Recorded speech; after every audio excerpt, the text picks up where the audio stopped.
अस्सलाम वालेकुम viewers, game beat के साथ हाफिज़ मोहम्मद इमरान आपकी खिदमत में हाजिर है। पाकिस्तान क्रिकेट टीम की बहुत ज़्यादा मसरूफियात हैं। अभी एक दो रोज़ में टीम श्रीलंका रवाना हो जाएगी, उसके बाद पाकिस्तान टीम जिम्बाब्वे जाएगी, फिर पाकिस्तान ने बरतानिया के ख़िलाफ़ खेलना है, फिर पाकिस्तान ने ऐन मुमकिन है कि भारत के ख़िलाफ़ भी सीरीज़ खेलनी पड़े। उसके बाद भी बहुत सारी क्रिकेट पाकिस्तान के लिए बाकी है और 3 तरह की क्रिकेट खेली जा रही है, जिसमें 5 रोज़ा है, 1 रोज़ा है और फिर 20 ओवर्स की क्रिकेट है।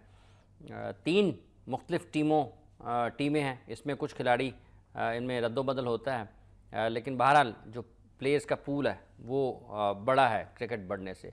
पाकिस्तान क्रिकेट टीम की हालिया कारकर्दगी बिलखुसूस 50 ओवर्स की क्रिकेट में कोई बहुत ज़्यादा अच्छी नहीं रही है और उसके साथ साथ T20 में भी कुछ खामी ज़रूर नज़र आ रही है। कुछ जो कुव्वत थी पाकिस्तान क्रिकेट टीम की T20 में, उसमें भी कुछ कमी ज़रूर महसूस की जा रही है। टेस्ट टीम अच्छा परफॉर्म कर रही है।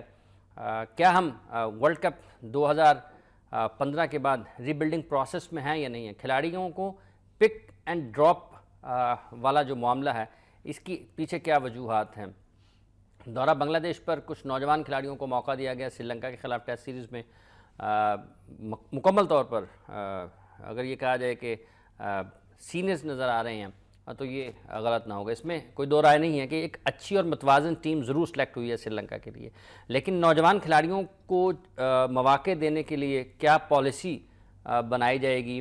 और जो सीनियर्स जिनके बारे में बहुत ज़्यादा बात सुनी जाती है, मुख्तलिफ मुल्क के मुख्तलिफ हिस्सों से उनके लिए आवाज़ें बुलंद होती हैं, उनको खिलाने के लिए अभी आपने हाल ही में देखा जिम्बाब्वे के ख़िलाफ़ मोहम्मद शमी को मौका दिया गया। सुहेल तनवीर का नाम भी उन्हीं में शामिल होता है जिनके लिए बहुत ज़्यादा गुफ्तगू की जाती है। तो आने वाले दिनों में पाकिस्तान क्रिकेट बोर्ड की सिलेक्शन कमेटी क्या सोच रही है? क्या वाकई रीबिल्डिंग प्रोसेस में है और क्या उसके लिए हमें किन चीज़ों की ज़रूरत है? मुस्तकबिल में पाकिस्तान के क्रिकेट को किन खतूत पर लेकर जाना है और क्या निज़ाम वज़ा करने की ज़रूरत है, जिसके बाद कुछ शफाफियत आ जाएगी, जिसके बाद कुछ तनकीद में और तारीफ़ में तवाज़ुन नज़र आ जाएगा। टैलेंट है या फिर नहीं है, मेरिट है या फिर नहीं है, ये सारी चीज़ें और इन पर हम आज बात करेंगे। हमारे आज के ख़ास मेहमान पाकिस्तान क्रिकेट बोर्ड के सिलेक्शन कमेटी के चीफ सेलेक्टर जनाब हारून रशीद साहब। हारून साहब अस्सलाम वालेकुम। वालेकुम बहुत बहुत शुक्रिया आप तशरीफ़ लाए। और इनके साथ तशरीफ़ रखते हैं सिलेक्शन कमेटी के इंतहाई अहम रुकन, इन्होंने जिम्बाब्वे के ख़िलाफ़ रेफरी की हैसियत से भी खिदमात अंजाम दी, अजहर खान साहब। खान साहब अस्सलाम वालेकुम। जी बहुत शुक्रिया, बहुत बहुत शुक्रिया आपका खान साहब, बड़ी मेहरबानी। वर्ल्ड कप के बाद आप तशरीफ़ लाए हैं। बहुत शुक्रिया। हाँ, कुछ यादें बहुत ज़्यादा हैं। हारून रशीद साहब, पिक एंड ड्रॉप, जिम्बाब्वे के ख़िलाफ़ कुछ नए खिलाड़ी, बांग्लादेश के ख़िलाफ़ कुछ नए खिलाड़ी, लेकिन जब हम जा रहे हैं श्रीलंका टेस्ट सीरीज़ के लिए तो वहाँ पर सीनियर्स ही नज़र आ रहे हैं ज़्यादा। समी असलम, बाबर आजम, आपने इनको सेलेक्ट किया अगेंस्ट बांग्लादेश, लेकिन यहाँ पर नहीं है, तो सवाल ये पैदा होता है लोगों के ज़हनों में, क्यों नहीं है? अच्छा, सबसे पहली बात तो ये है कि एक तो मैं ये कहना चाहूँगा कि सीनियर और जूनियर का जो आपने कॉन्सेप्ट बताया, उसमें मुझे ये बताइएगा कि सिवाय मिसबाह उल हक और यूनुस खान के टू सम एक्सटेंट आप जुल्फ़िकार बाबर को भी कह सकते हैं, और कौन से सीनियर हैं उसमें? सबसे पहली चीज़ अगर आप देखें कि अहमद शहजाद की अगर वापसी हुई है तो ऑब्वियसली वो बांग्लादेश की सीरीज़ में नहीं था, तो क्या अहमद शहजाद कोई बहुत ही सीनियर प्लेयर है? हार्डली 8 या 9 टेस्ट मैचेस खेला होगा। फॉर दैट मैटर अगर आप देखें कि हमने अगर समी असलम को वहाँ से अगर थोड़ा सा निकाला है तो उसका रीज़न ये नहीं है कि उसको डिस्कार्ड कर दिया है। होता है कि जब भी कोई सीरीज़ होती है, जो टीम मैनेजमेंट है उसके साथ मिलके हमारी मुशावरत होती है टूर के बाद, उसके बाद हमें ये अंदाज़ा लगाना पड़ता है कि क्योंकि हमारे जो नए लड़के, जो यंग लड़के हैं, क्या उनको हम अभी से ही बहुत ज़्यादा एक्सपोजर दे दें या इनको संभाल के यूज़ करें। ठीक है, क्योंकि जैसे कि आपको पता है कि पाकिस्तान की डोमेस्टिक क्रिकेट और इंटरनेशनल क्रिकेट में बहुत बड़ा जंप है, और उस जंप को क्या वो लड़का एकदम से लेने के काबिल है या उसको आहिस्ता आहिस्ता वहाँ लेके जाने की ज़रूरत है। तो ये वो एक बड़े सिस्टमेटिक अप्रोच के साथ सिलेक्शन कमेटी बैठ के सारी चीज़ों को गौर ख़ौस करती है। टूर पे जाने से पहले, टूर में आने के बाद आपसे उनके साथ बैठते हैं टीम मैनेजमेंट के साथ। जब उनकी मुशावरत से हमें ये पता लगता है कि नहीं टैलेंटेड हैं, जैसे कि अभी हमने टैलेंट का लफ्ज़ इस्तेमाल किया, टैलेंटेड तो सब हैं, बट क्या वो टैलेंट जो है वो इंटरनेशनल लेवल के ऊपर मुकाबला करने के काबिल हो गया है, तैयार हो गया है, या नहीं हुआ हुआ? तो जब हम ये देखते हैं कि अगर वो तैयार नहीं हुआ तो ऐसा ना हो कि हम इस टैलेंट को ज़ाया कर दें, बहुत ज़्यादा एक्सपोजर दे के बहुत जल्दी। ठीक है, तो वो एक अप्रोच होती है कि थोड़ी सी आप रुक के आपने अंदाज़ा कर लिया कि इसमें कौन कौन सी शॉर्ट कमिंग्स हैं, उसको हम बाद में जो भी डोमेस्टिक लेवल पे है या ए टीम के लेवल पे है उनको ला के उनको और ज़्यादा नर्चर किया जाए, और ज़्यादा उनको ग्रूम किया जाए, ताकि जो पूरी तरह काबिल हो जाए तो वो जगह ले लें। जिन भी लड़कों का आप जिक्र कर रहे हैं वो 20-21 साल की रेंज में है, so they have enough cricket ahead of them. हाँ, 2-3 चीज़ों पे जैसे आपने कहा कि क्योंकि हमने पहले भी आपको जिक्र किया था, जब पहले भी मैं आपके प्रोग्राम में आया था, कि आपकी टेस्ट टीम में बहुत ज़्यादा गुंजाइश नहीं है। अगर आपके नए लड़कों की गुंजाइश है तो वनडे में है या टू सम एक्सटेंट T20 में है। वहाँ अगर आप देख रहे होंगे तो अच्छा खासा हमारा यंग लड़का जो है वो आहिस्ता आहिस्ता अपनी जगह बनाता हुआ नजर आ रहा है, T20 में बनाता हुआ नजर आ रहा है। वनडे में भी कुछ लड़के जो हैं वैसे नजर आ रहे हैं कि उनको भी लंबा चलना चाहिए। तो आई थिंक ये भी एक शॉर्ट फेज है, ये छोटा सा फेज है, क्योंकि जो हमारे वो सीनियर खिलाड़ी जिसमें मिसबाह उल हक हैं, यूनुस खान हैं, अभी उनमें क्रिकेट बाकी है। लेट्स सी कि वो कब तक उनकी क्रिकेट जो है वो कंट्रीब्यूट करती है टुवर्ड्स पाकिस्तान क्रिकेट के उसकी बेहतरी के लिए। जब तक वो चल रहे हैं आई थिंक वो हैं। जुल्फ़िकार बाबर जब तक हम देख रहे हैं कि उसमें इतनी है अभी पुश है कि वो हमें डिलीवर कर सकता है, तो ऐसे हम क्यों किसी ऐसे बंदों को हम निकाल के बाहर कर दें जो भी पाकिस्तान के लिए कुछ कंट्रीब्यूट कर सकते हैं। ठीक है, तो ये मिक्स एंड मैच है, जहाँ एक्सपीरियंस है वहीं यूथ भी है। तो जहाँ भी यूथ और उसका एक्सपीरियंस का मिक्स होगा तो चीज़ें बेहतर ही होंगी, ख़राब नहीं होंगी। अच्छा, आपने जुल्फ़िकार बाबर का जिक्र किया है, उनके कुछ फिटनेस इश्यूज हैं और आपके ख्याल में वो मसाइल पैदा कर सकते हैं? I don't think so. मैं ये नहीं समझता था कि होता ही है कि आप थ्रू आउट पिछले 3 सालों से वो आपका नंबर 1 विकेट टेकिंग बॉलर है in domestic cricket, as well as जब भी हमने उन्हें इंटरनेशनल लेवल के ऊपर भेजा है वहाँ उन्होंने डिलीवर किया है। तो हम एक ऐसे बंदे को सिर्फ इस बात पे कि जी, क्योंकि देखें इस वक्त जो स्किल्स हैं उसकी वो तो बहुत ज़बरदस्त है ना, उनकी बॉलिंग को और उनके एज एन ओपोनेंट लोग उसको रेट करते हैं कि he is a good bowler और वो आपको विकेट्स लेके दे रहा है टेस्ट मैचेस में। तो हम क्यों इस चीज़ को डिस्टर्ब करें और किसी ऐसे यंग बच्चे को जो अभी पूरी तरह तैयार नहीं हुआ, जिसका एक अगर सीज़न अभी लगा है, किसी ने भी 2 सीज़न खेले हैं, तो मैं नहीं समझता कि एक सीज़न में अगर आप 10 मैच खेल के आप एक्सपेक्ट कर रहे हो कि आप पाकिस्तान की टीम पे आकर वही तरीके से आप बॉलिंग करना शुरू कर देंगे या डिलीवर करना शुरू कर देंगे, आउट करना शुरू कर देंगे। तो हमें आहिस्ता आहिस्ता इनको इंडक्ट करना है, और ख़ास तौर पर जो फोरम हमारे पास अवेलेबल है वो जूनियर टूर्स हैं, ए टीम के टूर्स हैं, अंडर 19 के टूर्स हैं या एकेडमी के टूर्स हैं। तो जहाँ जहाँ हमें मौके मिलेंगे, जो कि हमने ऑलरेडी हमारी बातचीत हो चुकी है, चेयरमैन साहब का भी आपने इंटरव्यू सुना होगा कि वो ज़्यादा एम्फेसिस हम इससे कर रहे हैं कि हमें ज़्यादा से ज़्यादा ए टीम के टूर्स मिले, जूनियर टूर्स मिले, ताकि इन लड़कों को हम नर्चर करें। ठीक है, अजहर खान साहब, सिलेक्शन कमेटी ने समी असलम को सिलेक्ट किया, उसका डेब्यू हुआ, अब टीम श्रीलंका के टूर पे जा रही है। जब आप हौसला अफजाई की बात करते हैं तो क्या ये बेहतर तरीका हौसला अफजाई का नहीं है कि आप उसको तसलसल रखा जाए? अगर एक टूर पे है तो अगले पे नहीं है, तो यकीनन फिर ये सवालात को तो जन्म देती है ये चीज़ें। नहीं, अभी हारून साहब ने आपको बड़ा एक एलोब्रेट किया है सिलेक्शन कमेटी की पॉलिसी को, जो कि मुशावरत के साथ टीम मैनेजमेंट के आपका डिसीजन लेती है। ये सारी चीज़ें डिस्कस हुई, तो आपके सवाल में तो ऑलरेडी इनका जवाब आ गया है कि ये बच्चे जो हैं ये हमारे रडार से आउट नहीं हुए या स्कीम ऑफ थिंग्स से नहीं चले गए। देखिए, क्रिकेट बहुत ज़्यादा है। अब बांग्लादेश में टेस्ट मैचेस में मुझे बताएं, अहमद शहजाद था? बिल्कुल नहीं था जी। अब अहमद शहजाद की वापसी हुई है श्रीलंका की सीरीज में। ठीक है, उसकी लास्ट इनिंग जो थी वो 180 रन वाली, 178। ठीक है, अब जब reasons known and not known, उसको हम बहस में नहीं लाते। ठीक है, अब जब अहमद शहजाद आपका जब टेस्ट मैच में वापस आता है तो नेचुरली जो आपका एक सेट जो पैटर्न है वो चलता आ रहा है, तो उसमें थोड़ी सी जो है ना, इन नए बच्चों के लिए बहुत वक्त बाकी है, इनकी क्रिकेट बहुत ज़्यादा है, इन्होंने ही आगे जाके आपके जो सीनियर प्लेयर्स जिस तरह आप बात कर रहे हैं रिप्लेस करना है। तो ख़ास तौर पे समी असलम या बाबर आजम की ये यहाँ बात नहीं है। आप जब भी कॉम्बिनेशन बनाते हैं तो उस कॉम्बिनेशन में हमेशा आप ये ख्याल रखते हैं कि आपकी जो टेस्ट टीम के बारे में जो भी बात की है उसको हम इस तरह छेड़ना नहीं चाहते कि अखाड़ पछाड़ शुरू हो जाए। पिछले 10 टेस्ट मैचेस में आपकी यही टीम जो है कंसिस्टेंटली परफॉर्म करती आ रही है। ठीक। तो why not to take the benefit out of these players who are already Australia खिलाफ टेस्ट मैच सीरीज जीते, न्यूजीलैंड से बराबर हुई, बांग्लादेश में जाकर सीरीज जीते। तो ये जो एक तसलसल है इसको हम हैम्पर नहीं करना चाहते और उन प्लेयर्स को भी पता है। अच्छा, वैसे ये मालूम चाहता हूँ, एक आपने अच्छा पैगाम ये जरूर दे दिया आपकी गुफ्तगू से फिर कि जब आपका बेस्ट प्लेयर वापस आता है तो फिर टीम के अंदर में से किसी एक को सेक्रीफाइस करना पड़ेगा। जी डेफिनेटली, बिल्कुल। अब ऐसे ही है ना जी हारून साहब, अगर अहमद वापस आ रहा है तो फिर एक दो टेस्ट मैचेस या दूसरे मैचेस के लिए जो उसके रिप्लेसमेंट पे था वो ऑटोमेटिकली बाहर जाएगा, क्योंकि अहमद नंबर 1 चॉइस है पाकिस्तान की और वो वापस आया। इस तरह देखना यही है ना कि आप जो अभी जैसे अपनी बात की, जो नंबर 1 प्लेयर वापस आ रहा होता है अपनी परफॉर्मेंस की बैकिंग पे वापस आ रहा है। बिल्कुल ठीक है। तो जब वो इतना इंपॉर्टेंट, ये तो अभी से नहीं है, ये हमेशा से ही ऐसा होता है कि जब भी कोई अगर आपको याद हो कि जब रिवोल्ट हुआ था against Javed Miandad, 2 test matches में आपके सब यंग लड़के आ गए। द मोमेंट वो 8-10 प्लेयर वापस आ गए तो सारे के सारे लड़के बाहर हो गए। यानी कि मैं खुद 100 किया मैंने कराची में and I was dropped in Lahore test match. तो ये चीज़ ऐसा नहीं होता और खुदा ना खास्ता कोई ये नहीं है कि हम किसी यंगस्टर को हम मॉनिटर कर रहे हैं बहुत क्लोजली और उसको देख रहे हैं किस तरीके से हमने कहाँ उनको लेके जाना है और कब उनको इंडक्ट करना हमारे लिए बनता है। अब दूसरा ये कि ये अब आप देखेंगे अभी हमने ए टीम का टूर करवाया था श्रीलंका का। ठीक। मोस्टली जो भी ए टीम के प्लेयर्स खेले हैं श्रीलंका की तरफ से, इस बात के बहुत ज़्यादा इम्कानात हैं कि वही प्लेयर्स हिस्सा होंगे श्रीलंका की टीम का। ठीक है। तो इसलिए वहाँ पर हमारे पास जब शान मसूद वहाँ गया, उन्होंने बहुत ही आउटस्टैंडिंग इनिंग्स खेली, 1-2 टेस्ट मैच से वो अनफिट हो गए थे, वो वापस आए हुए थे।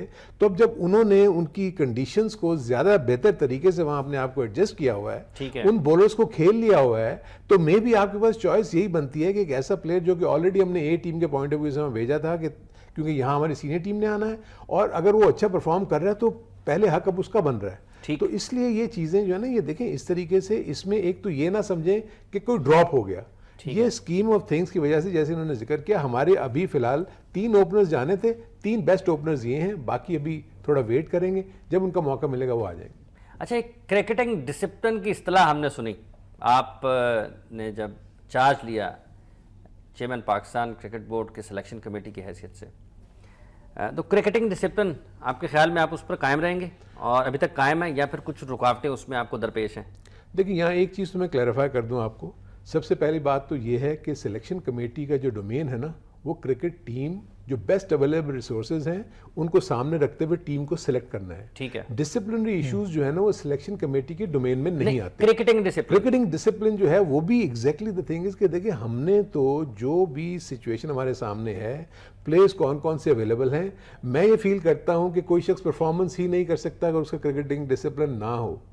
तो अगर कोई इश्यूज अगर विद इन दी टीम है तो वहाँ पर ऑलरेडी वहाँ पर चीज़ें लोग मौजूद हैं उस चीज़ को टैकल करने के लिए। ठीक है। तो वो उसको बेटर हैंडल कर सकते हैं एंड देन उसके बाद पीसीबी का लेवल आ जाता है। अगर समझते हैं कोई उनसे बियॉन्ड जा रहा है, देन वो पॉलिसी गाइडलाइंस पीसीबी की हायरार्की से मिलती है, टॉप हायरार्की से, और वो अगर हमें कहते हैं कि ओके जी हम समझते हैं कि ये ठीक नहीं है, देन सिलेक्शन कमेटी उसके ऊपर सोचती है। जब सिलेक्शन कमेटी को इस किस्म की कोई वाज़ा इंस्ट्रक्शंस ना मिली हुई हो तो I don't think so it is easy कि आप किसी को जो सिर्फ किसी बात पे इसलिए निकाल देंगे। वो क्रिकेट तो अच्छी खेल रहा है और जो भी डिसिप्लिनरी इश्यूज हैं वो at the helm of the affairs जो लोग मौजूद हैं डेफिनेटली वो उसको टैकल करेंगे। रोज़ हम गुफ्तगू कर रहे हैं पाकिस्तान क्रिकेट बोर्ड के सिलेक्शन कमेटी के चीफ सेलेक्टर और उनकी सिलेक्शन कमेटी के एक इंतहाई अहम रुकन अजहर खान साहब से। यहाँ पर प्रोग्राम में वक्त एक वक्फे के बाद आते हैं और फिर अपने इन मौजूद मेहमानों से गुफ्तगू का सिलसिला आगे बढ़ाते हैं। वेलकम बैक व्यूअर्स, बात कर रहे हैं पाकिस्तान क्रिकेट बोर्ड के सिलेक्शन कमेटी के चीफ सेलेक्टर साहब से और इनके साथी सेलेक्टर अजहर खान साहब से। खान साहब,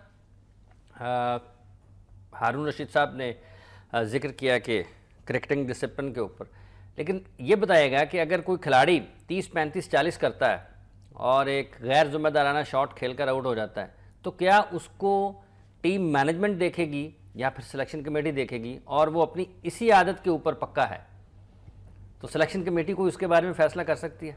हाफिज साहब, इस सवाल का जवाब देने से पहले थोड़ा सा मैं आपको ना कुछ तारीख के औराक जो है ना वो उनमें वापस लेके जा रहे हैं। हम बड़े अनलकी हैं कि हमारे मुल्क में 6 साल के बाद ना इंटरनेशनल क्रिकेट आई। ठीक है, 6 साल तक हम महरूम रहे हैं उससे। आपकी सक्सेस और फेलियर हमेशा आपकी होम सीरीज के साथ जुड़ी होती है। ठीक है, उसकी मिसाल मैं आपको दूंगा, बगैर मिसाल के मैं बात नहीं करूंगा। हिंदुस्तान की टीम इंग्लैंड जाती है, इंग्लैंड से सीरीज़ हार कर आ जाती है। हिंदुस्तान की टीम न्यूजीलैंड जाती है, न्यूजीलैंड से हार कर आ जाती है। हिंदुस्तान की टीम साउथ अफ्रीका जाती है, वहाँ से हार के आ जाती है। हिंदुस्तान की टीम ऑस्ट्रेलिया जाती है, वहाँ से हार के आ जाती है।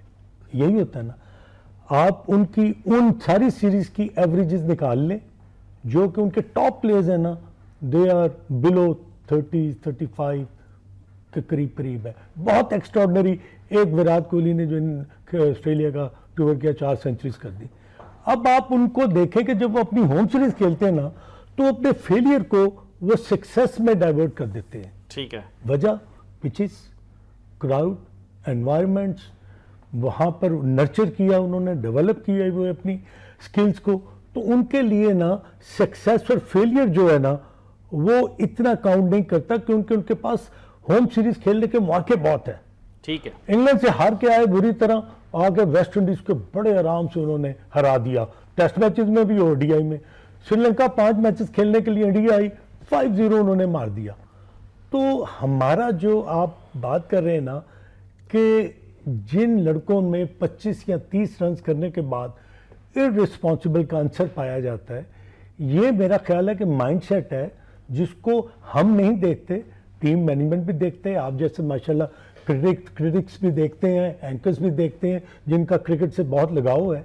तो वो एज ए प्रोफेशनल जब आपने 25 या 30 रन कर लिए, तो आई डोंट थिंक सो कि वहाँ पर इररिस्पॉन्सिबिलिटी जब आपकी की वजह से आप अपनी विकेट गवा देते हैं, या आपकी टीम को ज़रूरत है कि आपने वो 30 को 50 तो 50 को 100 में कन्वर्ट करना है। तो आई थिंक कि ये प्लेयर पर भी डिपेंड करता है कि वो उसको जब मौका मिला है तो वो अपने फेलियर्स को ना इस तरह करे कि वो फेलियर्स भूल जाए और आगे आगे जी बिल्कुल सक्सेस याद रहे। और ये प्लेयर्स का बहुत बड़ा इसमें मेरा ख्याल अमल दखल है।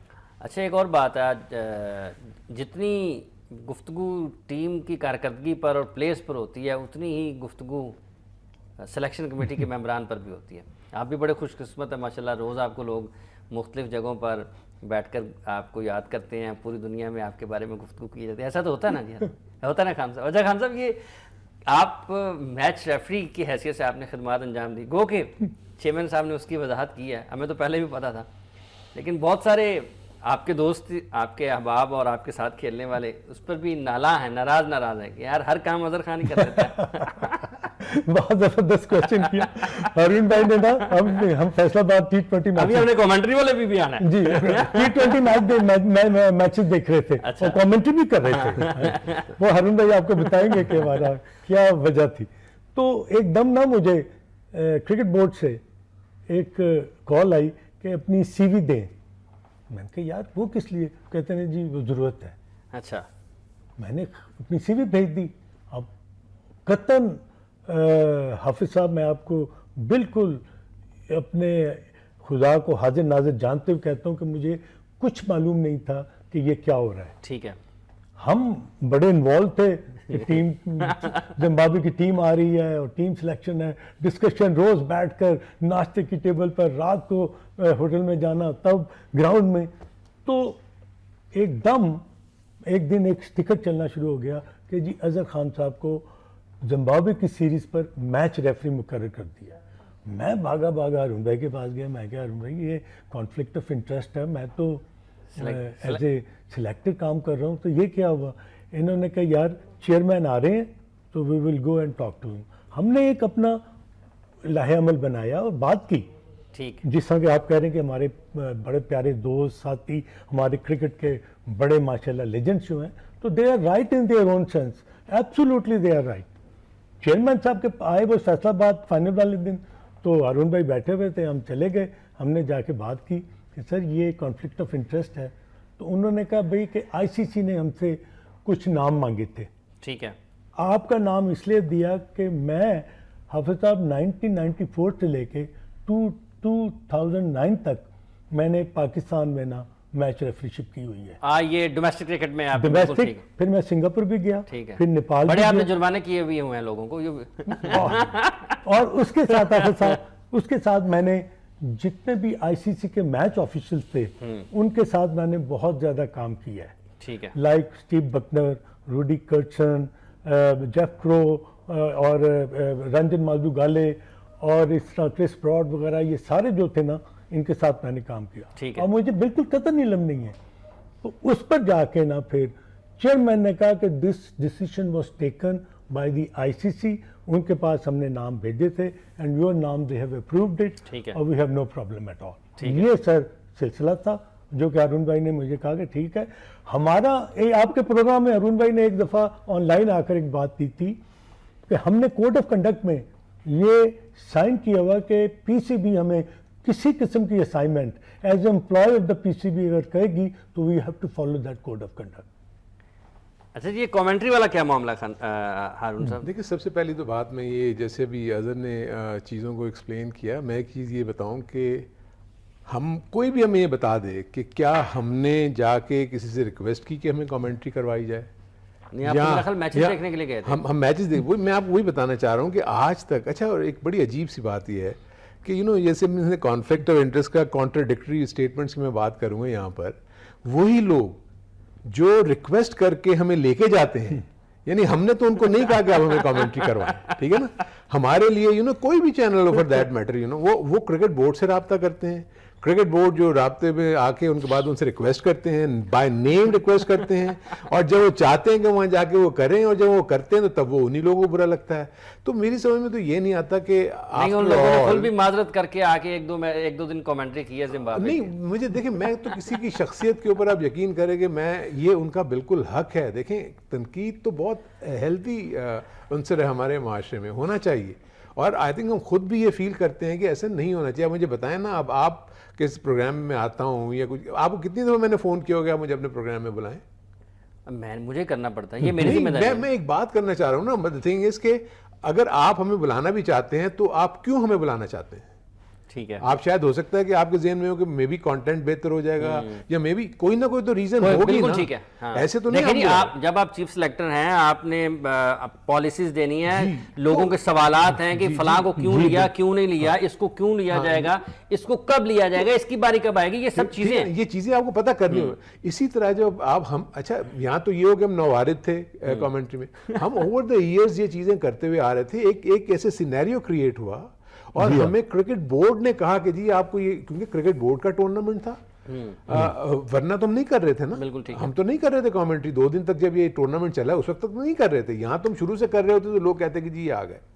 तो मेरा से लोगों को ये समझना चाहिए कि क्या सर्कमस्टांसेस बने जिसकी वजह से ये हालात हुए, और दूसरा, क्या क्रिकेट बोर्ड को नहीं पता था कि मैं चीफ सेलेक्टर हूँ? क्या उनको नहीं पता था कि अजहर खान जो है वो सिलेक्टर है? जब वो इजाजत दे रहे थे तो उन्होंने कोई, ये सारी चीजें उनके सामने होंगी ना, तो उनकी इजाजत के बाद ही हम वहां गए, जो गलत हुआ। लेकिन फॉर ए शॉर्ट पीरियड जो भी था उस वक्त उनकी वो प्रॉब्लम सॉल्व हो गई, वो चीजें जो है वो बेहतर हो गई। आई थिंक उसके बाद मैं ये फील करता हूँ कि उसके बाद तो हमने कभी और किसी और जगह कमेंट्री में आपको नजर नहीं आए, क्योंकि जब ये जिम्बाब्वे की सीरीज हुई तो आपको कहीं में नजर आए हम कि हमने कहीं कमेंट्री करते हुए? 10 स्पोर्ट्स वाले जब आए थे तो मुझसे कह भी रहे थे कि यार हमने आपका नाम भी लिखा हुआ था। तो मतलब इट इज़ नॉट ये कि हम जो है खुद से ये कर चाह रहे हैं।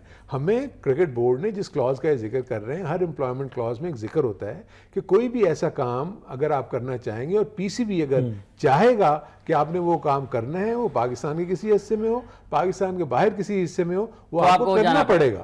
तो एक क्लॉज के तहत आपने कॉन्ट्रेक्चुअल एप्लीकेशन होती है। तो इसको अब देखें, मसला ये है कि अगर आपने एक चीज़ को उछाल के बहुत ज़्यादा उसके ऊपर बातचीत करनी है तो ज़रूर करें, वरना तो आपके प्रोग्राम्स नहीं चलेंगे। अगर आपकी तनकीद का हदफ कोई नहीं बनेगा तो आपके प्रोग्राम्स नहीं चलेंगे।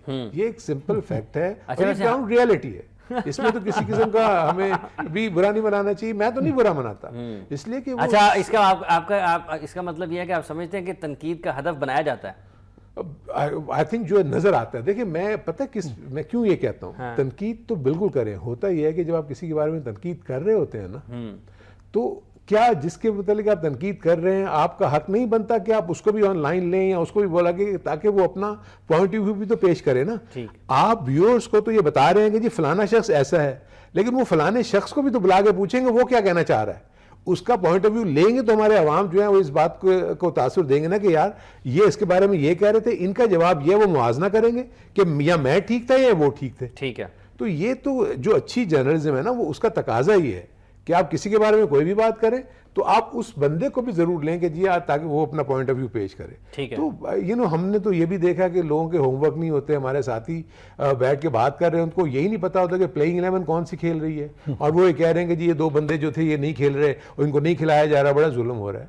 तो आई थिंक मैं एक चीज़ पे बहुत बड़ा वो करता हूँ कि सेल्फ असेसमेंट बहुत ज़रूरी है। ठीक है। आपको अपने आप को देखें कि मुझ में क्या क्या खामी है। दूसरों पे तो उंगलियां उठ जाती हैं, लेकिन अपने ऊपर जब तक आप अपने ऊपर नहीं लेंगे कोई चीज़, मैं हमेशा सेल्फ क्रिटिक हूँ कि मैं देखता हूँ कि यार मैं अगर कोई काम कर रहा हूँ इसमें कहीं कोई झोल तो नहीं आ गया, कि मैंने कहीं बदनीयती तो नहीं आ गई, कोई ऐसी चीज़ तो नहीं हो गई। कोशिश हम करते हैं कि खुलूस नीयत के साथ और सही तरीके से काम करने की कोशिश करें, लेकिन इंसान है, गलती का पुतला है, एरर्स या गलतियाँ तो किसी से भी हो सकती हैं। ठीक है। वो तो बड़े बड़े पैगम्बरान से भी हुई हैं, तो लेकिन इंटेंशनल हम कभी कोई ऐसी चीज़ नहीं करते। खान साहब कितना एंजॉय कर रहे हैं? मेरा ख्याल है थोड़ी सी वो चेयरमैन साहब ने मेरा ख्याल आज कराची में जो कल जो कॉन्फ्रेंस की है, उन्होंने वो जो आईसीसी और मैच रेफरी का कॉन्सेप्ट जो क्लियर कर दिया कि ये आईसीसी को जब अच्छा, नाम मुझे एक बात बताएं। जी जी, ये चेयरमैन ने प्रेस कॉन्फ्रेंस तो लाहौर में भी की थी वहां पे तो किसी ने उनसे ये नहीं सवाल किया कि आपने हारून को और अजहर को कमेंट्री का मौका, कमेंट्री क्यों करने दी और अजहर खान साहब को ही सिर्फ रेफरी क्यों लगा दिया? नहीं चले, वो हमारे दोस्त जो है ना, उनको एटलीस्ट कुछ ऐसा मटेरियल था जिस पर वो क्लैरिफिकेशन चाहते थे, तो वो चेयरमैन ने दे दी कि जी ये मेरा डिसीजन नहीं था, ये आईसीसी ने ही पिक किया। तो मेरा ख्याल है कि जो आपका ये एंजॉयमेंट की जो बात है, हर चीज़ जो है हाफिज साहब, जो भी आपको रिस्पॉन्सिबिलिटी मिलती है ना, वो कभी भी फूलों की सेज नहीं होती, उसमें कांटे ज़्यादा होते हैं। और जहाँ तक हारून भाई ने भी बात की है कि उसको आप अपने बेस्ट पॉसिबल वे से करना चाहते हैं, करना चाहिए, मेरिट को और आपने स्किल्स को सामने रखना चाहिए। कोशिश होती है, इंसान गलती का पुतला है, बिल्कुल हम इंटेंशनली या अनइंटेंशनली कोई ऐसी चीज़ नहीं करेंगे जो कि हमें पता हो, मगर कोशिश ये होगी कि जो चीज़ें हैं जिनको हम अपने इस पैराफिनीलिया में देख रहे हैं कि हमें ओपनर्स में किसको देखना है, मिडल ऑर्डर में, फास्ट बॉलिंग में, स्पिनर्स में, ए टीम में, एमर्जिंग प्लेयर्स में, और तमाम ग्राउंड्स में जाके लड़कों को, अब अरुण भाई श्रीलंका गए हुए थे ए टीम को देखने के लिए, हम कहाँ गए हुए थे? फैसलाबाद, जंग, भक्कर, सरगोदा, कसूर। तो इकबाल का वो ये सलीम जाफर आया हुआ था लाहौर में, वो कबीर खान गया हुआ था आज़ाद कश्मीर में। तो ये एक रिस्पॉन्सिबिलिटी जो है ना, सिलेक्शन कमेटी के लोग भी मुख्तलिफ जगहों पर गए हुए थे, तो ये रिस्पॉन्सिबिलिटी जो है ना, इसको जहाँ तक एंजॉय करने का आपका सवाल है, बिल्कुल एंजॉय करना चाहिए, क्योंकि बगैर एंजॉयमेंट आप लुत्फानंदोज नहीं होंगे आप काम नहीं कर सकते। ये आपने अपने सवाल का जवाब खुद ही दे दिया। आप लुत्फानंदोज हो रहे हैं एग्जैक्टली। झंग की रेत में भी आप लुत्फानंदोज बकर में बड़ा मजा आया 47 टेम्परेचर और हवा के साथ वो जो रेत थी वो उड़ती थी। तो ठीक है, एक असाइनमेंट मिली है, उसको करना चाहिए।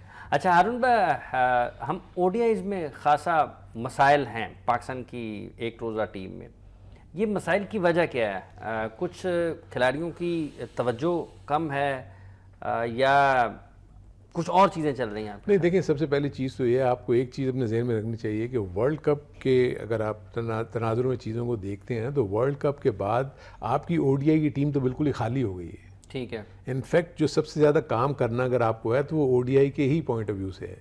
अगर आप देखेंगे मिसबाउल हक का जाना, यूनुस खान का ना होना, शाहिद आफरीदी का ना होना, सईद अजमल आपके इस वक्त वो कॉन्फिडेंस उनका वापस नहीं आया नए एक्शन के साथ, हफीज़ एक नए एक्शन के साथ बॉलिंग कर रहे हैं। जब आपके 5 से 6 लोग अगर सीन से अगर बिल्कुल हट जाएं, एंड देन आप जो अपनी इंजरी का जो आप अपना वो देखते हैं पैराफर्नेलिया, तो उसमें आपके तमाम वो फास्ट बॉलर्स जो कि ऐसा लगता था कि वो टीम में आएंगे, शुएब मकसूद का अनफिट होना, ये बहुत सारे एलिमेंट्स थे कि ऑलमोस्ट आपकी पूरी टीम वनडे की बिल्कुल ही वर्ल्ड कप के बाद खत्म हो गई। तो जब आप नए सिरे से शुरू कर रहे हैं तो ऑब्वियसली उसमें तो ये प्रॉब्लम्स तो आएंगे, हिकअप्स तो आएंगे। वो हिकअप्स लेने के लिए क्या हम तैयार हैं या नहीं है, ये एक सबसे बड़ा इंपॉर्टेंट पार्ट है। एक तरफ तो ये भी कहते हैं कि जी हमें मौका देना चाहिए, दूसरी तरफ वो ये भी कहते हैं कि टीम हार गई। तो ऑब्वियसली जब आप किसी नई टीम को लेके चलेंगे तो आप में कामयाबियां भी होंगी, नाकामयाबियां भी होंगी, आप नए लड़कों को तलाश कर रहे हैं, आप सबको पता है, जितने भी लोग बैठ के बात कर रहे हैं उन सबको पता है कि हमारे डोमेस्टिक स्ट्रक्चर में या जो भी हमारा सेटअप है उसका जो स्टैंडर्ड है वो मुकाबला नहीं करता इंटरनेशनल लेवल के ऊपर। अब एडम वोजेस ने, जो ऑस्ट्रेलिया का बैट्समैन है, एट द एज ऑफ 35 उसने डेब्यू किया और 100 कर दिया। डेब्यू पे 100 देखो ना, डेब्यू पे 100 किया और बड़ी वो उस वक्त 6 आउट थे, ठीक है 6 आउट थे। और लेकिन अब मैं सिर्फ आपको बताना ये चाह रहा हूं कि वो कब से फर्स्ट क्लास क्रिकेट खेल रहा था, यानी उनका सिस्टम इतना स्ट्रांग है कि जब मर्जी वो चाहें किसी को इंटरनेशनल लेवल पे ले आएंगे, वो वहां पर आपको परफॉर्म करके देगा। अब मैं यही सारी क्रिस रॉजर्स बिल्कुल हमारे यहाँ जो सिलसिला है वो ऐसा नहीं है। हम यहाँ से जब भी किसी को ऊपर लेके जाएंगे वो थोड़ा स्ट्रगल करेगा, उसको थोड़ा सा वक्त लगेगा, वो जो खला है उसको पूर्ण करने के लिए वहां वो रहेगा कुछ अरसा। अगर तो उसमें गट्स होंगे, कॉन्फिडेंस का लेवल होगा, वो अपने आप को वहां मनवाने की कोशिश करेगा तो बहुत जल्दी ऊपर जाने की कोशिश करके वो पहुंच जाएगा। ठीक है, लेकिन जो वहां जाते ही घबरा जाएगा, ठीक है, तो उसके लिए वक्त चाहिए। व्यूअर्स, हमारी गुफ्तगू जारी है पाकिस्तान क्रिकेट बोर्ड के सिलेक्शन कमेटी के मेंबरान से, चीफ सेलेक्टर साहब है और उनके साथ अजहर खान साहब है। प्रोग्राम में यहाँ वक्त एक वक्फे के बाद आते हैं और फिर इन दोनों मुअज़्ज़ज़ मेहमानों से गुफ्तगू का सिलसिला आगे बढ़ाते हैं। वेलकम बैक व्यूअर्स, हम बात कर रहे हैं अजहर खान साहब से और हारून रशीद साहब से। अजहर खान साहब, सिलेक्शन कितना मुश्किल काम है? सिलेक्शन का लफ्ज़ जो है इसके मायने क्या है? नहीं, इंतखाब करना है ना आपने किसी को मुंतखब करना है। कितने करने हैं? 11 करने, 15 ज़्यादा से ज़्यादा 15 करने, और 15 जो करने हैं उस खेल को खेलने वाले कितने हैं? 400 उसको 400 से ज्यादा, ये फर्स्ट क्लास क्रिकेट में। जी जी। तो अब आप ये देखें कि कुछ खिलाड़ी तो ऑटोमेटिकली सिलेक्शन में आ जाते हैं। जी बिल्कुल ठीक है जी। क्योंकि उनकी परफॉर्मेंस, उनका एक्सपीरियंस, ठीक है, वो एक तसलसल जो मतवाते हुए जो क्रिकेट खेल रहे हैं। फिर जो स्लॉट है वो बहुत कम होते हैं। ओपनिंग में एक है, फास्ट बॉलिंग में एक है, मिडिल ऑर्डर में नहीं है, स्पिनर में एक है। तो फिर आपने सैकड़ों में से एक करना है ना। तो फिर उसमें आप ये देखें कि एक तो आप टैलेंट की बात करते हैं, वो अपनी जगह पर है, एक आप कहते हैं परफॉर्मेंस। अब अगर टैलेंटेड आदमी परफॉर्मेंस करे ना तो उसका मजा कुछ और आ जाता है। और अगर एक आदमी टैलेंटेड है और परफॉर्म नहीं कर रहा और आप किसकी टैलेंट को बहुत ज्यादा सराह रहे हैं कि नहीं जी जिस दिन चल गया ना तो बस फिर कम हो गया, मगर वो नहीं चलता, टीम ने चला देना कब चलेगा? तो आई थिंक के सिलेक्शन इटसेल्फ जो है ना जी, it's not an easy job, it's a very thankless job. आप जीतते हैं तो प्लेयर्स एब्सोल्युटली उनको उसकी शाबाशी मिलती है, उनके तारीफ होती है, सारा क्रेडिट फाइनेंशियली भी, पब्लिकली भी, मीडिया वाइज भी। मगर जब टीम हारती है तो सिलेक्शन कमेटी आ जाती है। और मेरा ख्याल है हाफिज साहब ठीक आती है, सिलेक्शन कमेटी को ये रिस्पॉन्सिबिलिटी लेनी पड़ती है। ठीक है, इसलिए ये थैंकलेस जॉब है। हारून रशीद साहब को मनाना कितना मुश्किल है? उन्होंने, मैं बताऊं, हारून तो बहुत ही आसान है, ईमान से वो है चीफ सिलेक्टर, और मैं मजाक नहीं कर रहा। हारून ने डिस्कशन करनी है ना तो ओपन करेगा अपनी सिलेक्शन कमेटी के साथ, टीम मैनेजमेंट के साथ, और उनके पॉइंट ऑफ व्यू को लेंगे। हम मुसल्लत नहीं करेंगे अपने ओपिनियन को, मगर जहां पर यह फील होता है कि नहीं ये हमारे लिए नहीं, ये पाकिस्तान की टीम है, ये वही तो पूछा ना खान साहब, वहां पे मनाना कितना आसान नहीं। वो फिर वो देखेंगे जो पॉइंट ऑफ डिस्कशन है उसमें ये हमेशा बहुत ज्यादा फ्लेक्सिबल भी होते हैं, मगर जहां पर इन्होंने डिसीजन लेना होता है तो ये सिलेक्शन कमेटी के पॉइंट ऑफ व्यू को पूरा होल हार्टेडली सपोर्ट करते हैं। अच्छा, ये कह रहे हैं जी आपको मनाना बहुत आसान है। अगर आप आसानी से मान जाएंगे तो टीम तो फिर सेलेक्ट करने में भी मुश्किलात होंगी। देखिए इसमें मतलब कोच कहेगा जी वो ये इसको रख लें, कप्तान कहेगा इसको रख लें, सिलेक्शन कमेटी के आपके 3 मेंबरान हैं, इनकी मुख्तलिफ राय होगी, तो फिर आप तो आसानी से मान जाएंगे। तो फिर एक चीज़ तो आपने ज़हन में रखेंगे, देखें जो सिलेक्शन कमेटी जब टीम बनाने जाती है ना, तो 13 और 14 प्लेयर्स जो है ना, ऑलमोस्ट वो कंसेंसस उनके ऊपर डेवलप हो चुका हुआ होता है। ठीक है, अगर आप जब भी उठा के देखेंगे, वनडे हो, सबसे ज़हन में जैसा कि टेस्ट मैचेस हो, आपकी ज्यादा जो न्यूक्लियस है ना वो तो बना हुआ होता है, मैटर होता है सिर्फ एक या दो प्लेयर्स के ऊपर, क्योंकि उस कैटेगरी में आपके पास 3-3 4-4 प्लेयर्स लगे हुए होते हैं लाइन में। ठीक है। कि आप इनमें से किसको आपने पिक करना है और किसको आपने रखना है। ठीक है। तो वहां पर जो वेट है ना, आप इसको एक और तरीके से भी समझें, जो टीम मैनेजमेंट है ना उसके पास एक बड़ा स्मॉल ग्रुप होता है, 15 से 16 प्लेयर्स को लेके वो चलते हैं, उन्हीं को चल रहे होते हैं, कोई 1-2 लड़के नए उसमें हम डाल देते हैं, उनको देख रहे होते हैं। सिलेक्शन कमेटी के पास बहुत बड़ा ग्रुप होता है, क्योंकि उन्होंने पूरे मार्केट में से लड़कों को निकालना होता है। ठीक है। इसलिए जब उनके साथ टीम मैनेजमेंट के साथ बात करते हैं ना, तो उनका क्योंकि फोकस जो है ना वो 15 टोटली वो 15-20 जो उनको नजर आ रहे हैं इर्द गिर्द, उन्हीं पे ही वो रहते हैं। इसलिए जब उस आउटसाइड 15-20 में से हम जब किसी का नाम लेते हैं ना, तो वो थोड़ा सा ठीक है, वो हो जाते हैं कि यार ये कहाँ, मतलब हम ये कह रहे हैं, मतलब वो हिचकिचाते हैं, hesitate करते हैं, या उनको पता नहीं होता। हाँ, इसलिए देखो उसका रीजन है। देखिए ये हमें बात चीजें समझने की जरूरत है। आपके जो टेस्ट प्लेयर्स हैं ना, जो भी खेल रहे होते हैं नेशनल टीम में या इंटरनेशनल लेवल पे, वो डोमेस्टिक क्रिकेट बहुत कम खेलते हैं। ठीक है। जब वो खेलते हैं गिने चुने मैचेस, तो यहाँ वो अपनी टीम के गिर्द घूम रहे होते हैं, या उनके जो ओपोनेंट खेल रहे हैं उनके खिलाफ उनके मुकाबले हो रहे होते हैं। ठीक है ना, वो एज ए होल पूरे डोमेस्टिक क्रिकेट को नहीं देख रहे होते। इसी तरह जो कोचेज हैं, अगर आप देखेंगे फॉरेन कोचेज जो आते हैं उनको तो डोमेस्टिक क्रिकेट का पता ही कुछ नहीं होता ना। ठीक है। वकार यूनुस भी हमारे लिए अगर देखा जाए तो फॉरेन कोच ही है ना। ठीक है। उनको भी तो डोमेस्टिक क्रिकेट का इतना आइडिया नहीं है। तो क्या होता है, जब वो कोच आता है तो लोग मिलके उनको सर्टेन प्लेयर्स के नाम देते हैं। ठीक है। कि यार वो फलाना अच्छा है, वो फलाना अच्छा है, फलाना, तो उनके ज़हन में उनका तासुर बन जाता है। मुश्किल काम हो गया ना फिर। मैं इसलिए कह रहा हूँ ना, तो इसलिए जहां मैं ये चीज देखता हूँ कि ठीक है। यहाँ ये थोड़ा सा इधर उधर हो रहे हैं, तो वहां फिर मैं उनको बताता हूँ कि ये देखें, ठीक है, आप जिस अंदाज में कह रहे हो आप बिल्कुल ठीक हो, लेकिन हम ये समझते हैं सिलेक्शन कमेटी के नहीं, इस वक्त जो है ना वो ये हमारे लिए ये ज्यादा वो है, तो वो चीजें हो जाती हैं। बाय एंड लार्ज मैं आपको बताऊं कि ये जितनी भी लोग बातें करते हैं कि जी के फलाना माए, देखिए कंसेंसस होता है। आप अगर हम सब लोगों की जिम्मेदारी है, सिलेक्शन कमेटी है, टीम मैनेजमेंट है, या कैप्टन है फॉर दैट मैटर, हम सबका गोल तो एक ही है ना, पाकिस्तान टीम के लिए अच्छी टीम के लिए अच्छी टीम सेलेक्ट करना।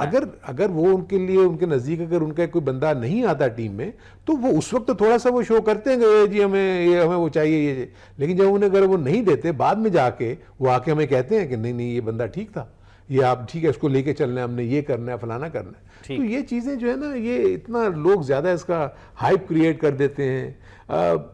दुनिया भर में किसी भी ऑर्गेनाइजेशन में अगर आप देखेंगे, जब आप कोई डिसीजन लेने जाते हैं, अगर एक ग्रुप बैठा हुआ उसको डिसीजन ले रहा है, उसमें फॉर एंड अगेंस्ट तो बातें होंगी, लेकिन जब उसके बाद आप हर चीज पे अग्री हो जाएंगे, आ जाते हैं 95-99% आप अग्री होते हैं चीजों पे, 2-4% के ऊपर वो बात होती है, वहाँ ऑब्वियसली जहाँ हमें जोर देना होता है। वो हाफिज साहब जिस डॉक्यूमेंट पे आप साइन करते हैं ना, जो 15 या 16 का है, वो आपको उस डॉक्यूमेंट को ओन करना पड़ता है, क्योंकि उस पर आपने साइन किए हुए। वो अच्छा है बुरा है, हाँ, डिफरेंस ऑफ ओपिनियन अगर आ गया तो वो आप लड़ाई मार कुटाई अपनी कमरे में करें, मगर जब आप दस्तखत कर रहे हैं तो फिर आप उसकी जिम्मेदारी लें। फिर आपने जिम्मेदारी लेनी है, फिर आप उस जिम्मेदारी से नहीं भाग सकते। और आपको याद होगा कि वर्ल्ड कप की जब टीम अनाउंस हो रही थी, तो हमने आपके इसी प्रोग्राम में यहाँ पर जब आए थे कि ये सबकी टीम है, ये ना मोइन खान की टीम है, ना ये अब मिसबा की टीम है, ना ये वकार की, ये हमारी टीम है, ये पाकिस्तान की टीम है।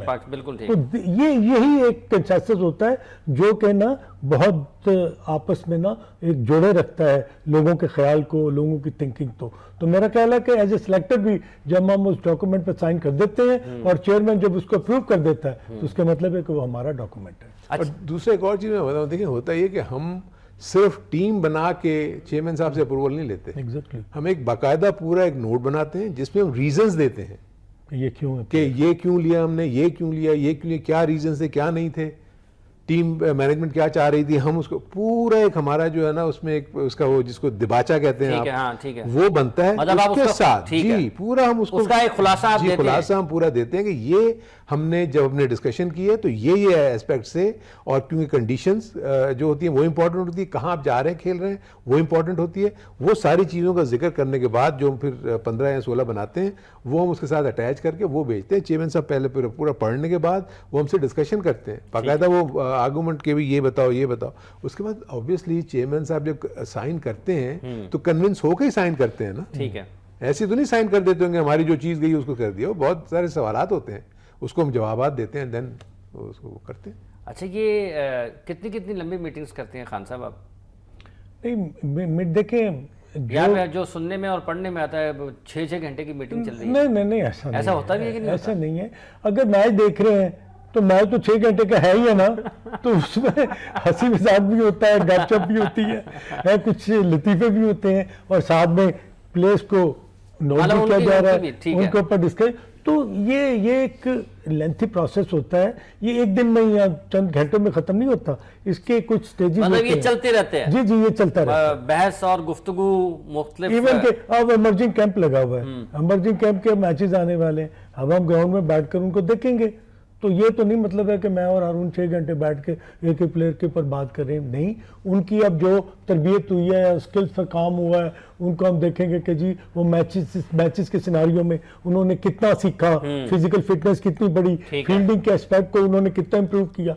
तो ये चीज़ें जो है ना आपस में बैठ। अच्छा, एक और बात है हारून साहब कि जितना ठीक है तनकीद भी होती है, तारीफ भी होती है, कुछ तारीफ तो खैर अभी तक नहीं हुई, लेकिन आप कह रहे हैं तो चले मान लेते हैं। खान साहब मैंने तो सबसे पहले लिखा कि क्रिकेटिंग डिसिप्लिन जो आपने पहली टीम सेलेक्ट की थी और जो आपने कहा था कि ये अच्छे खेलने वाले जो हैं उनकी ज़रूर हौसला अफजाई होगी और कोई छुप नहीं पाएगा। हमने तो अपने लेकिन आपने तो की ना, लेकिन उसके बाद किसी ने ये नहीं कहा कि आप उसके बाद जो सिलेक्शन कमेटी ने जो भी काम किया, अगर आपको पता हो तो इस वक्त ऑलरेडी हमारे 3 टीयर्स बन चुके हैं। ये तो किसी को भी नहीं पता ना कि ये जो इमर्जिंग प्लेयर्स का इन्होंने जिक्र किया वो कौन है। ये वो 30 एक्स्ट्रा प्लेयर हैं जो पाकिस्तान टीम के अलावा है, ठीक है ना, उसके अलावा फर्स्ट ठीक है, उसके अलावा। और उसके अलावा हमने 14 ऐसे प्लेयर्स जो कि अंडर 19 से ऊपर चले गए हैं, जिनको हम समझते हैं कि वो हमारा न्यूक्लियस बनेंगे आगे जाके, उनको हमने फास्ट ट्रैक कर दिया है। तो इस वक्त जो आपका जो हमारा पूल पाकिस्तान का जो नेक्स्ट 1.5 ईयर के लिए आपके पास तकरीबन 60 से 70 लड़का इस वक्त मौजूद है हमारे पास, जो किसी ना किसी तरीके के ऊपर। ये तो आपने जाकिर खान साहब का काम बढ़ा दिया ना, फिर उनकी जिम्मेदारी भी बढ़ गई है। नहीं, वो ऑलरेडी काम कर रहे हैं, वो उसके ऊपर उन्होंने 2-3 टूर्स अभी हमें बता दिया उन्होंने कि बातचीत चल रही है। और आप देखेंगे कि जितने ज्यादा देखें हम अपने उनको ऊपर लेके ही उसी वक्त जाएंगे जब हमारे ए टीम के टूर्स होंगे, हमें बाहर की जगह पे जाके खेलना होगा, फास्ट ट्रैक में ये सबके सब तो इनको मिलते रहेंगे तो फिर पता चलेगा, बिल्कुल पता लगेगा, क्योंकि हमने उनको 5 या 6 स्टेप ऊपर लेके जाना है ना। डोमेस्टिक क्रिकेट से उन्होंने जंप लगानी है इंटरनेशनल क्रिकेट में, तो उसका बीच का टीयर वो ए टीम के टूर्स हैं, मुख्तलिफ एनवायरमेंट में खेलेंगे। तो आप ऑलमोस्ट नंबर ऑफ ओपनर्स हैं, नंबर ऑफ विकेट कीपर्स हैं, number of middle order batsmen हैं, नंबर ऑफ फास्ट बॉलर्स हैं, नंबर ऑफ स्पिनर्स हैं, number of fast bowling allrounders हैं, number of spin bowling allrounders हैं। तो देयर बिल्कुल एक पीछे पूरा थॉट प्रोसेस है जिसके मुताबिक वो हम काम कर रहे हैं। और अब अगर किसी को ना नजर आ रहा हो तो उसको तो मैं कुछ नहीं कह सकता। अच्छा, ये जो तनकीद और तारीफ और इसके साथ साथ एक और काम भी है, वैसे लोग ये भी गुफ्तगू ज़रूर करते हैं, हो सकता है कि मीडिया में ना करते हो, कि जितने तजर्बाकार लोग अब सिलेक्शन कमेटी में मौजूद हैं सबसे पहले आपका नाम लिया जाता है कि सारा प्रोसेस जानते हैं। अगर ये सिलेक्शन कमेटी भी डिलीवर ना कर सकी तो बड़ा नुकसान होगा। लेकिन यार वो तो लोगों को बुरा लगता है ना कि आप देखें कि एक ही बंदा, ऑब्वियसली जैसे भी आपने अजहर के लिए कह दिया, फिर आप हारून रशीद के लिए कह रहे हैं, तो एक बंदा वाकई नहीं होना चाहिए। आई विश कि हमारे साथ और लोग भी जो हैं, हम यकीन करें कि मैं तो चाहता हूँ कि जितने भी हमारे फॉर्मर क्रिकेटर्स हैं तो जरूर कॉन्ट्रीब्यूट करें, लेकिन कॉन्ट्रीब्यूट इन रियल सेंस करें, नॉट जबान से नहीं करें। जबानी कॉन्ट्रीब्यूशन इज डिफरेंट, आपका जो फिजिकल और प्रैक्टिकल जो कंट्रीब्यूशन है वो मैटर करता है। और मैं आपको बताऊं कि देखिए इसमें कोई वो नहीं है, देखिए आपके पास आपको जॉब मिला हुआ है ना, अगर आप वो जॉब के तौर पे उसको ऑनेस्टी के साथ करेंगे तो आप वो पैशन, आपका पैशन है। देखिए मेरा एक और चीज़ आपको बताऊं, मेरा तो और कोई भी बिजनेस नहीं है, मैंने सारी उम्र यहाँ तो क्रिकेट खेली है, या मैं क्रिकेट के साथ मुंसलिक रहा हूँ, उसी के साथ मैं जॉब करता रहा हूँ। तो इसलिए लोगों को अगर मैं ही नजर आ रहा हूं तो मेरे पास तो और कोई जॉब है ही नहीं, मेरे पास जॉब ही क्रिकेट की है।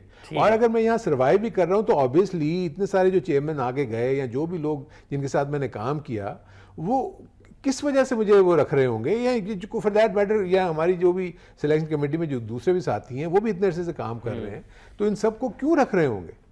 क्या वो हमें एवेल्युएट नहीं करते होंगे? या आप हमसे जब बातचीत कर रहे होते हैं, आप जो सवाल करते हैं कि आपको उसके जवाबात नहीं मिलते? क्या उन जवाबात में आपको कोई ऐसा तसलसल या आपको कोई थॉट प्रोसेस नजर आता है या नहीं आता? आप उसके ऊपर आए ना। अब फॉर इस बात पे कि अगर एक नाम ही अगर आपको बुरा लग जाए तो अब उसको तो ना मैं कुछ कर सकता हूँ ना कोई और कुछ कर अब नाम बदलने की उम्र नहीं है, अब अब बदला भी नहीं जा सकता। ठीक है, पहले होता था कि उम्रें भी बदल जाती थी और नाम भी बदल जाते थे। आपका बहुत बहुत शुक्रिया हारून रशीद साहब, आप तशरीफ लाए। अजहर खान साहब आपका बहुत बहुत शुक्रिया, आप तशरीफ लाए। आपने गुफ्तगू सुनी पाकिस्तान क्रिकेट बोर्ड के सिलेक्शन कमेटी के सरबराह हारून रशीद साहब की और इनके सिलेक्शन कमेटी के रुकन अजहर खान साहब की। काम ये कर रहे हैं और तनकीद और तारीफ़ काम का हिस्सा हैं। जब अच्छा करेंगे तो तारीफ़ भी बड़े दिल के साथ उनको करनी चाहिए।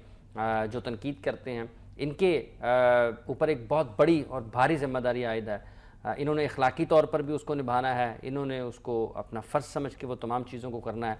आपने एक बड़े मुल्क की बड़ी टीम को सिलेक्ट करना है, न सिर्फ हाल में बल्कि मुस्तकबिल की भी मनसूबाबंदी करनी है। यही दुआ है कि ये अच्छे तरीके से काम करते रहें, इनको अच्छा टैलेंट मिलता रहे और वो टैलेंट पाकिस्तान के लिए परफॉर्म करता रहे, अच्छे प्लेयर्स मिलते रहें और वो पाकिस्तान का नाम रोशन करते रहें।